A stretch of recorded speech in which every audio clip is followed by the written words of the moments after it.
The next subject is the one that I put myself to sleep over. Civil lawsuits can be personal injury claims, medical malpractice claims, claims against an employer under West Virginia's deliberate intent law for intentionally creating an unsafe workspace resulting in injury. It can be a dispute over a long neglected right-of-way or county road, a boundary line dispute, or a dispute over whether there was undue influence over an elderly relative to sign a deed or a will, or whether that person had the mental capacity. Each one of those has their own criteria that has to be met successfully to prosecute or defend them. The person who files the suit is the plaintiff, and they have the burden of proof in most situations. The person who is sued is called the defendant. It's an adversary system.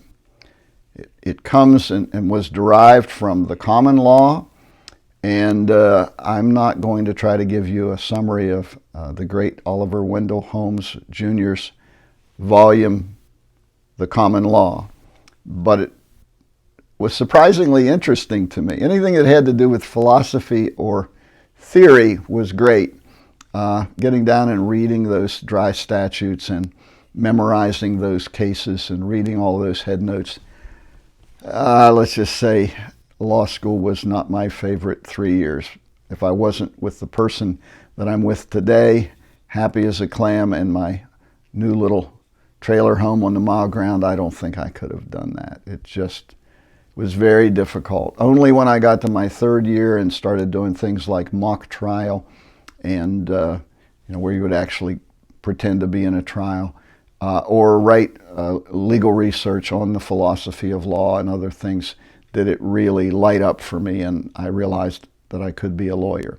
So back to the civil lawsuit, there'll be a discovery schedule set. There'll be a scheduling conference, often attended by telephone. The court will issue its various deadlines, when discovery is open, when it has to be concluded, when any dispositive motions need to be filed, and when they need to be argued, when our pretrial conference is, when the jury selection will be, and when the jury trial will be, or whether there'll be a waiver and have what's called a bench trial.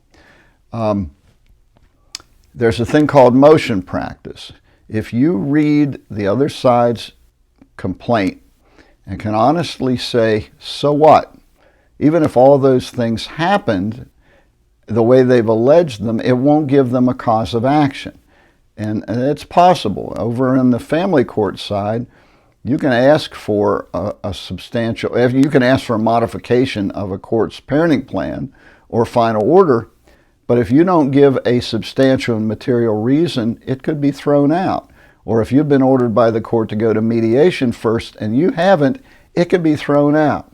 So at the moment, I've got cases pending where each side has filed a motion asking to win against the other side without having to have a trial.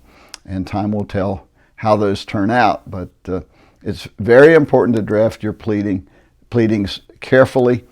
I still have the great old lawyers co-op sets that we gave up once computer research came online, but those things are just jammed with checklists, so we add jurisdiction, which is, are we in the right court? Venue, are we in the right place? And the other factors that have to be included in a civil complaint. We then end up with our pretrial conference where we argue about jury instructions, where we have to have already disclosed our witnesses, including our experts, including the experts' specific opinions, and there are a form of creature called depositions in which both fact and expert witnesses are called to appear before a court reporter, usually with a video running, to answer questions and basically have their feet nailed to the floor carefully by a good and skilled trial lawyer, so that if they testify differently at trial, they can be impeached.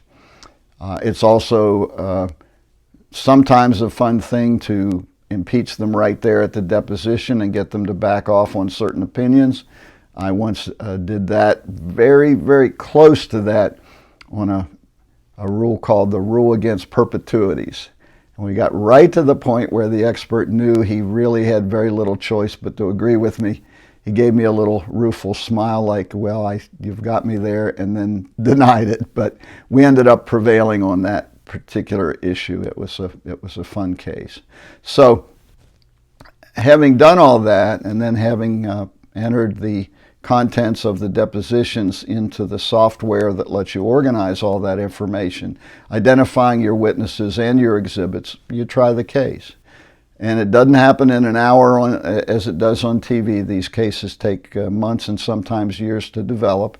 But there are opening statements, and we do call them opening arguments, even though they're supposed to be just a statement of what we intend to prove. The jury selection right before that, the theory is you're finding jurors that are not biased. But if you watch the show Bull, one of my wife's favorite television shows, the jury advisor, there is a real skill in being able to research the jurors, find out about their online announcements, what their political affiliation is, their core beliefs, and used to be done even with private investigators, and sometimes is today, or to date. But then you're usually excluding the jurors that you think will vote against your side, your case, not necessarily the one that would be the best and most fair and most unbiased. Each side has a specified number of strikes, and you can always strike for cause. Say if somebody blurts out that they just don't trust black people and you happen to have a black client, that person's toast. They're gone from that jury, and probably from any jury. So you get to that point, one side presents their evidence and their witnesses get cross-examined. The defense presents its, and sometimes at the conclusion of that, the defense will move to dismiss the case because the other side hadn't proved its case. What I just did was check my time, and I'm doing okay. The judge will usually deny that if there remain genuine issues of material fact where the jury could theoretically find for the other side, even if it's been a fairly weak presentation. Then the defense comes forward and pushes their case, and there's cross-examination of those witnesses. At that point, one side or the other might ask the court to direct the jury to rule in a certain way. Most of the time not. Judges don't want to get reversed. They'd rather let the jury come in, make its decision. If the jury gets it really wrong, then they can reconsider setting the jury verdict aside. But if not, then it goes to if it's appealed, it goes to the West Virginia Supreme Court of Appeal. And then there are very specific standards, depending on the kind of error that you're alleging, that an appeal can be granted or denied for. There's a lot of controversy right now. Our judicial elections are supposed to be non-political, non-partisan, but there are huge PACs. There's a lot of demagoguing. Recently, one of our Supreme Court justices got his, I guess he was elected. It was the primaries, but it was final for the judicial elections, by accusing the other side of being soft on crime, of course, turning people loose, which is ironic because I think it's pretty well known right now that our criminal justice system came down way too hard on certain classes and groups of people, and with certain mandatory minimum incarcerations. Now the United States is the highest country in the world with the percentage of incarcerated persons.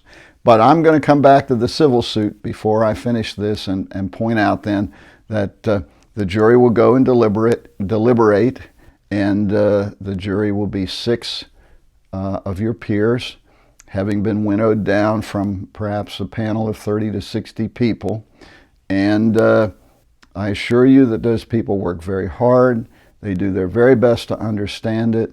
There is a chance the little guy will prevail because most of the people who are stuck on those are not the college presidents and the bank executives and people like that. It's school teachers and homemakers and state road workers and just hard-working people that can't figure out a way to get off of the jury pool. It's one of our fundamental rights. It's it's in our Bill of Rights. It's just as important, perhaps more, than the Second Amendment, which talks about the state's rights to maintain militias. And the jury is at the heart of giving the little guy a fighting chance against power. And so it's a very sacred and solemn thing. Anyone who goes through a well-tried case, especially one that's had merit on both sides and was a close call, will come out of there with renewed respect for lawyers and litigants and judges and the system, and realize it's better than shooting a bunch of the other person's family because you think they stole their pig. That, if you haven't recognized it, is the Hatfields and McCoys. And then there was a little one that Shakespeare wrote about called Romeo and Juliet. Indeed, way back, if someone rode down the road and ran over your child and killed your child, you had the right to kill a member of their family. Our civil justice system does not do that. Often all it can allow you to recover is money, sometimes a restraining order. But right now, it's the best we have, and it's perhaps the best in the world. And I'm part of it, and I'm proud to be part of it.